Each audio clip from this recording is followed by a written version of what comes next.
এমন তিন ব্যক্তি আছে যেই তিন ব্যক্তি ততক্ষণ পর্যন্ত জান্নাতে প্রবেশ করবে না যতক্ষণ পর্যন্ত ইখলাসের সাথে তওবা না করবে।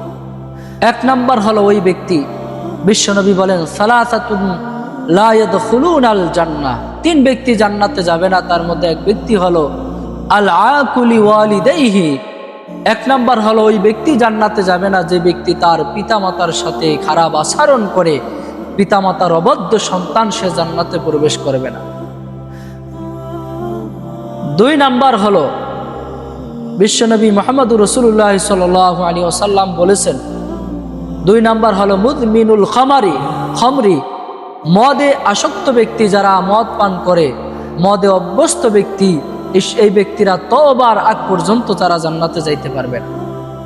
তিন নাম্বার হলো ওই ব্যক্তি জান্নাতে প্রবেশ করবে না আল মান্নানু বিমা আতা, যে ব্যক্তি মানুষকে দান করার পরে খোটা দেয়, এই ব্যক্তিও জান্নাতে যাবে না। এই তিন ব্যক্তি জান্নাতে যাওয়ার জন্য শর্ত হলো ইখলাসের সাথে তওবা করতে হবে।